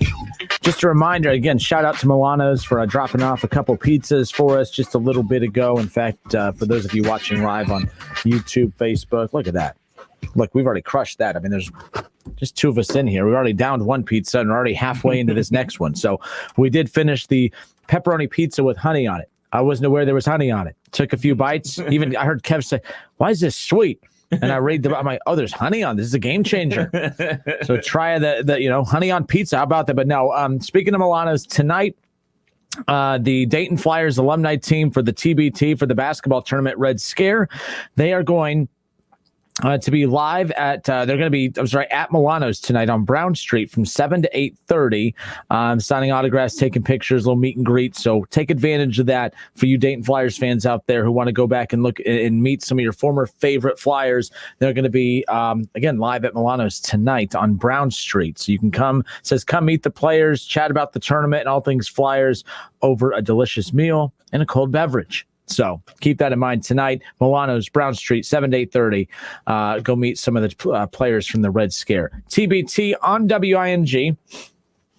Tips off Friday night with the Carmen's Crew game. Carmen's Crew, the alumni team for the Ohio State Buckeyes basketball team. And, David Leidy, John Diebler, William Buford, Aaron Kraft and company, Costa Kufis, Caleb Wesson. So a lot of, different eras of players kind of merging together over the last 2 decades. So I'm excited about that. I'm going to be at the Cavelli Center Friday night to call that game. And then on Saturday, Norm Greavy and I will have the Red Scare game at 3 o'clock right here on 1410 Wing AM. So the TBT on WING about to tip things off, and championship week will be at UD Arena July 31st. Through August 3rd. And how special would that be to see the Flyers play on their home floor once again? We talked about it, Ryan Mikesell, Trey Landers, a lot of these guys, they walked off the floor at UD Arena for the final time thinking they'd never play there again outside of maybe coming to some practices and stuff. Of course, they have a practice facility for that, but here they are having an opportunity to advance to UD Arena to play on their home floor again. I think that's pretty cool. I think that's neat. Have you watched the Wichita State region? Yes. Watching them play, you get goosebumps a little bit. I don't follow Wichita State basketball to know much about some of those players, but watching the fan, it just reminds me of here. The way they had about 7,000 fans watching it. They have a smaller arena, but they nearly sold that thing out. Ray Van Vliet was there. Yeah, so it was badass watching that and seeing the players. That wasn't everyone thinks, oh, this is just a little tournament or a little pickup basketball. No, it's intense. These teams have actual practices. They're running sets. They are game planning. They're preparing. Plus $1 million is on the line. I know a lot of these guys play professional basketball, and they're used to playing basketball for a check. But anytime that there is any kind of financial motivator, that helps. But these guys, they get to play together again. Mm-hmm. They want to go to war with their brothers again. And that's what's going to happen here. Being a little dramatic, they're going to war, but they're, to be able to play with your former teammates again, and even former alumnus that you never played with, but have a chance to now. I think that's pretty dang cool. CJ Walker, former Buckeye, is actually going to be the point guard for the Flyers, the Red Scare, after Kyle Davis announced late last week that he wasn't going to be able to participate this week. So that's even going to be a unique thing to see another Buckeye play on the Red Scare. I love it. Just like you talked about these alumni teams playing against other alumni teams, it brings out that energy. And it also reminds me of back in the day when you're a kid or whatever, you go around, at least what I did, we went around to different parks and different neighborhoods around Cleveland and everything like that. And we brought our 5 with us to play their 5 and everything like that. So it brings that feel to prove that you're the best around, what I'm saying, in this tournament. So you got obviously the big dog really isn't playing this year, the overseas elite team, and a couple of their players are scattered across other TBT teams. So it's going to be exciting, man. I'm definitely locked in. Yeah, Larry with Milan. He says Carmen's Crew better hope they don't run into the Red Scare. Going to be different this year. That's the other wrinkle about this I like. And the TBT, they're smart. They know Carmen's Crew, for one, they're regionally close. That's why it makes sense that they're going to potentially run into one another. But they can't stand each other. Carmen's Crew and Red Scare, there's some beef there. Aaron Kraft plays on Carmen's Crew, and his career as an Ohio State basketball player ended because of the start to a magical tournament run for the Dayton Flyers. That was all started by a huge upset win over the Ohio State Buckeyes, ending Aaron Kraft's career. So every year when it comes time to talking smack between Buckeyes and Flyers, that little meme of Aaron Kraft lying down on the floor with his hands behind his head, you know that thing's going to be thrown out there. But then Carmen's Crew 2 years ago had an opportunity to play against that Flyer team that had Kendall Pollard and Kyle Davis and those guys on it. So that was cool. And Carmen's Crew came out on top. And it was ironic because Aaron Kraft, it meant every game ends on a game winner with the Elam ending. Aaron Kraft hit the final free throw to win the game. It was either him or Buford, but I think it was Kraft because bottom line is there was tension between the two. The crowd even understood the significance of that. That was in Columbus last time. If these two get to the quarterfinal at UD Arena, that's going to be something special. Get your popcorn. Get your popcorn ready. It has to happen. It has to happen. Again, the TBT on WING Friday night, Carmen's Crew, 9 o'clock. We'll have the call for that one live. We'll be at the Cavelli Center. Then Norm Greavy and I will be at the Cavelli Center on Saturday for the call for the Red Scare game at 3 o'clock. Kev Nash brings us over under. Kev Nash brings you over under. All right, Kev, as we close out the show today, we'll start things off in the NBA. The Greek Freak is an NBA champion in what was one of the most dominating closeout performances I can remember watching in quite some time. A 50 burger. The dude cannot shoot free throws. His weakness is free throws. The dude was nearly perfect at the free throw line. I've never seen something like that. We've seen a lot of great performances in the past, but man, I tell you, Giannis did something last night that the last player I remember being this beloved was Kevin Durant. And Kevin, with the real MVP, crying, accepting the award, like everyone said, man, is there any player out there that's more loved than Kevin Durant? That turned quickly. Yeah. Okay. It could turn quickly for Giannis, but right now he's living in the moment, and all eyes are on him. Man, that was a fun game last night to watch. And I never felt Phoenix was winning that, even when Phoenix was making its runs. Even when they at one point, I felt like Phoenix was down 15, and I'm like, oh, they're down 2, and they tied it up. It was late third quarter. I'm like, why does it feel like it's just destiny that Milwaukee's winning this on their home floor? There was 0% chance of that being, a different outcome. But what a performance last night. Good for Giannis. Happy for him. That was so cool just seeing how emotional he was and how much that meant to him, how much it meant to Milwaukee. What a NBA Finals that was, I tell you. Yeah. How do you say in a zone in Greek? I have no idea. Me either, because that's what Giannis was in I took last 8 years of I took 8 years of Spanish in college. I still can't speak fluent Spanish. The Greek Freak dropped 50 points, grabbed 14 rebounds, had 5 block shots, carrying the Bucks to a 105-98 win to secure the first championship for the Bucks in 50 years. So over under 1.5 more championships for Giannis. If we're talking about this type of roster being constructed as is, I'm going to say under. And that's not because he's not a good player. I get mad. I hear people today saying, oh, just let him enjoy this. I have any power over not letting him enjoy it. But bottom line is you still got to win it. Mm-hmm. And Phoenix wasn't an easy team to beat by any means. But they were the last team standing. He's hoisting a trophy. This isn't Giannis's fault, but Giannis is choosing. I love that he brought that up. Hey, we wanted to do it the hard way. We didn't want to team up. But all the super teams were knocked down like bowling pins by injuries throughout this playoffs. In fact, ironically enough, that's how both of these teams ended up in the finals. I think me and you both were on the train of thinking that Milwaukee was suited to kind of give the Nets a challenge if the Nets were healthy. It actually I picked the Bucks to win, and it came true. So as is with this roster constructed as is, with adding some good quality role players along the way, they're still going to be very good. They'll be top 3 in the East every year. They could even get back to the finals, but they would have to rely on some injuries to some super teams. And by the way, if he never gets back there with this team constructed as is, that's not on him. That's not his fault. To question his greatness, if that's the case, that's not fair. Middleton proved to be a very good quality number 2, but let's be honest. Giannis Antetokounmpo with Chris Middleton going up against James Harden, Kyrie Irving, Kevin Durant. That's not fair to look at and to tarnish a legacy of a player like Giannis, or even questioning Middleton. That's a high firepower team you're running into.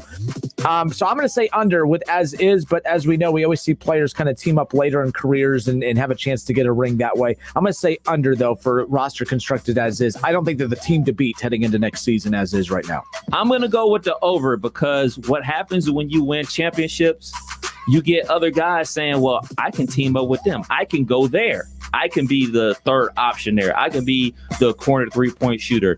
PJ Tucker can't play forever. I can be that guy for them now. So I'm going to go with the over because I think people overlooking the fact, like, once you win a championship, it kind of unlocks something in you, unlocks something in a player that gets over the hump and mentally says, like, look, man, I proved I could do it. I know I can do it now. And it gives you that aggression and that hunger to do it more. And another thing about, the super teams, especially with the Nets and everything like that, Kyrie's always hurt. Like, just plain and simple. He's a great player, but he's constantly hurt. Not to mention, he has a lot of endeavors off the court that he's heavily involved in. So we can't say for sure that Kyrie Irving is going to be playing next season. We don't know that. We think that Kevin Durant will be out there. Matter of fact, outside of injury, we know KD going to be out there because that's what he does. But we don't know if James Harden's going to come into camp 50, 60 pounds overweight again. We have no clue what's going to happen with them. So I'm going to go with the team that seems to have a lot of chemistry and a lot going for themselves. And not to mention, they're still going to have cap room as well. So I'm going to go with the over that Giannis can get 2 more championships. Well, 1.5 more championships. So in this last decade, there are 4 real teams that have won championships. What I mean by 4 real teams is your 90s constructed type teams. Elite player surrounded by really good quality role players.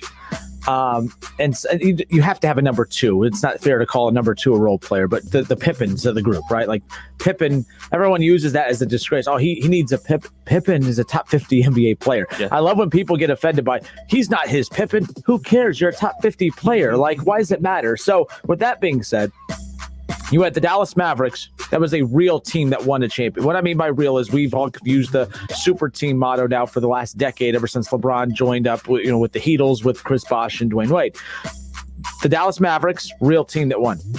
I thought that after the Heat broke up, I still think the Cavs were a real team. I mean, Kyrie, I never looked at those guys as they're a big 3, but I never looked at them as like an untouchable big 3. Like Kevin Durant, James Harden, Kyrie, when they're healthy and they're on the floor, no one's beating them. That team's not losing. I'm not ever going to pick against that tandem when they're all healthy.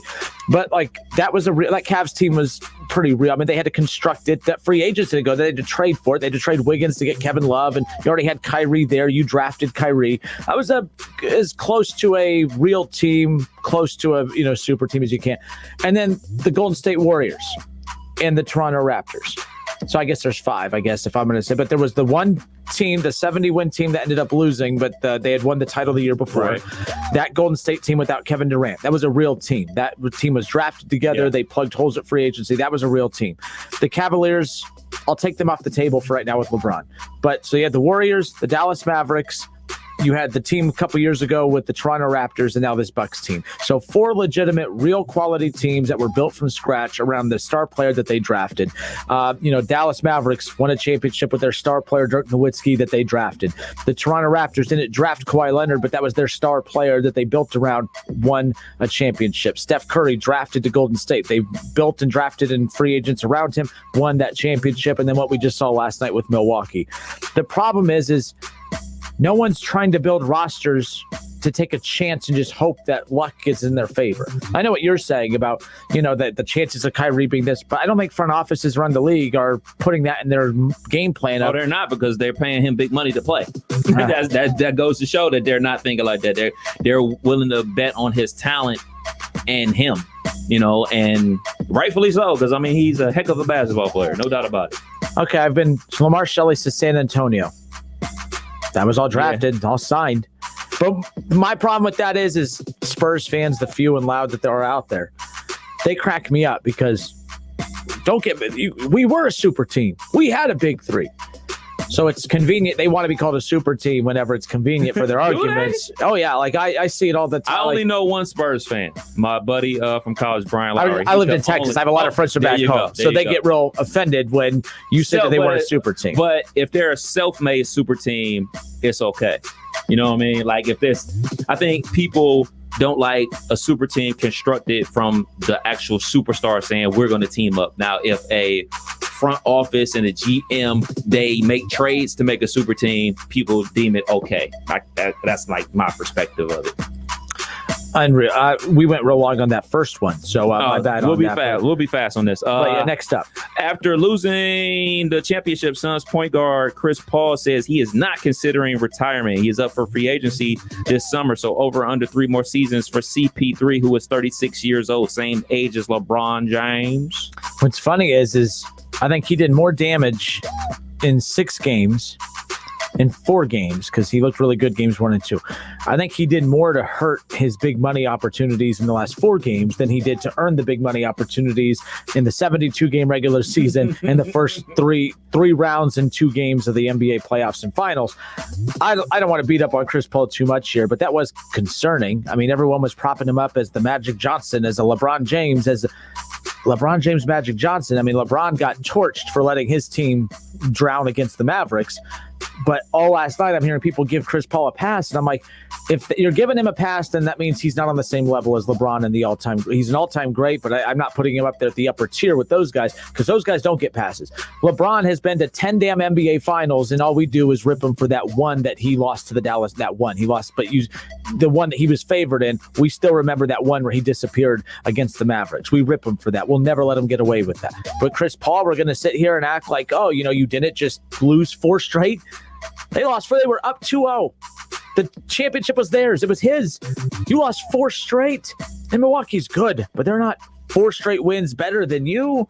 So I don't know why he's not getting more criticism. Bottom line, over under 3 more seasons for the 36-year-old. In his defense, he shouldn't have to be carrying a team at his age, though. But he did. He carried him there. So I got to give him credit for that. But I say under. I think about 2 more years. I think you're going to see him kind of fade again next year. But if he's back with Phoenix, if he goes to LA and plays alongside LeBron and AD and has other guys to help carry, he's fine. I know Booker really, really good, but I don't know. I'm gonna say under. I don't see him playing 3 more seasons, not an elite level, but I also don't think he's gonna get major dollars from a contender. I don't think the Lakers are gonna give him major money. For one, they don't have it. We'll find out what he thinks of himself, because if he goes and takes less money to play in LA, that means he knows his days are numbered.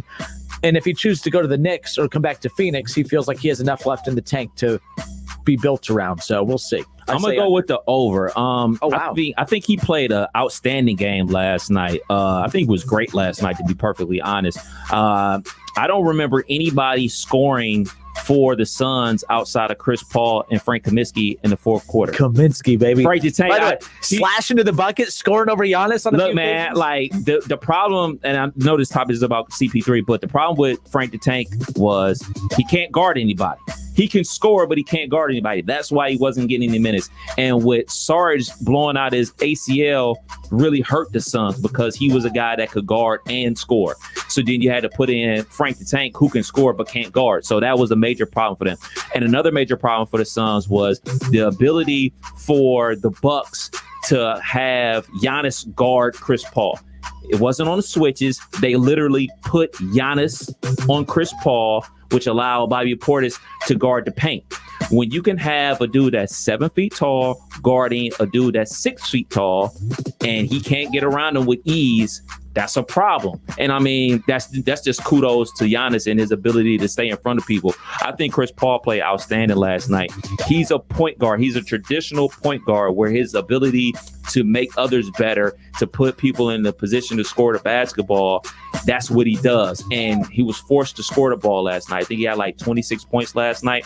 But the disappearing act that was Devin Booker, the disappearing act that was DeAndre Ayton. Like, DeAndre Ayton was Olay on defense, and that wasn't just last night. I have that in my notes. Started heating up, man. I'm concerned about him heating up. He's 22. They had too many. Very true.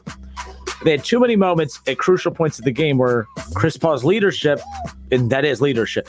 But it's like there's too many cuts to him where they have too many guys around him trying to get him to mentally get back in the game. Like, I know that sometimes you need that, and I saw that a few games ago, and I'm like, oh, that's cool. It's cool seeing the teammates lift up the young kid. But it was every game. Every game he had mentally checked out. I mean, what dude is Giannis kicking his ass, though. Help me! And you know where his help was? On the bench, on crutches with his knee sliced open. Yeah, see, no one knows that name too well, so we just think it's not a big deal, but it's funny. Those little things alter serious. It always You want to know what changes too? Drew Holiday picking up Chris Paul 3/4 court the entire series 2 changed it, because that wasn't being done in games 1 and 2. They started picking him up pressure-wise, 3-4. And you're right, he was exhausted by the end. And, yeah. Interesting. But I'm still going with the over. Okay, we're going to be super quick on this. Alabama freshman quarterback Bryce Young is reportedly close to making 7 figures in an NIL deal. So over or under 7-figure deal for CJ Stroud, assuming he is the starting quarterback at Ohio State. Yeah, Bryce Young has not started one single tiny damn game for the Crimson Tide, and yet somehow has 7 figures.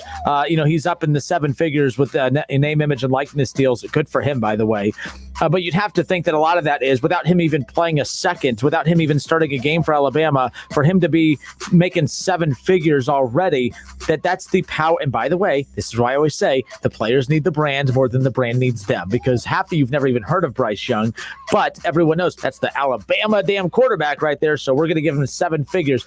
Good for him. But at the same time, he wouldn't be getting that if it wasn't for him playing at Alabama. I am curious, Kev, what CJ Stroud could make. And will Ryan Day, by the way, Nick Saban's a genius. This is all recruiting. Don't baby. you sound like, I love what he did. I heard people on the radio, man, that really, should he be giving out, his business like that?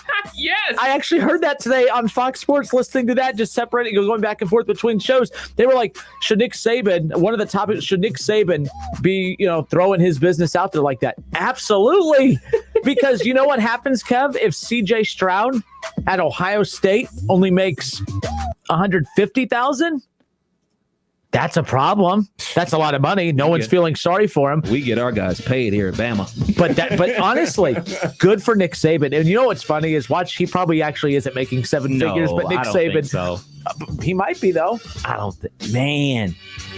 You know it. It's not by one, but it's multiple. Yeah. It might be, and kudos to him, man. I'm gonna go with the under for CJ Stroud. I would hope that I don't know, man. Like, I would hope people are a little smarter with their money than to give somebody that hasn't taken a real snap $1 million. Hey, don't hate the player. Oh, I'm not hating him. Hey, salute to him, because if I ever have a son and he's just talented enough as that to get $1 million before he even takes a snap, best believe I'm gonna be go get it, son. But I would hope people are smarter than that. Like, let's just get a season under our belt before we go ahead and just start counting out the millions. Yeah, look, what it is. Look, what we've learned over this last year, where we all sit at home with masks and say in quarantine, was what can we do with our money to give ourselves a chance to make more? This is an investment. Bitcoin, all the different ways, that people are trying to make money off investments and stuff. That's all this is. Businesses we don't know the outcome necessarily with Bitcoin, but we know what could potentially happen. Yeah. So that's what this is. It's investments by these companies who, now, if there's enough examples of it's not worth investing that heavily into players, that number will drop as years go on. But for right now, come in on the ground floor. And 7 figures may not be that unheard of within the next 3 to 4 years. Big picture. But I'm telling you, I didn't catch it at first, but Nick Saban, he's a dog, man. Oh, man. I saw that was so funny. He brought it up on his own. I saw that yesterday. I was like, man, he's always recruiting. Always recruiting. Affleck commercials. Everything is about being seen. Everything is about being out there. I read an article the other day that Nick Saban wasn't anti-mask, but he didn't like the idea of being forced to wear a mask. But he did the TV commercial of Mask Up because it was just an opportunity to get on camera once he there's a lot of things that he does, even if he doesn't necessarily want to be a big endorser of it. He's going to be the first in line, because the more he's not a big personality.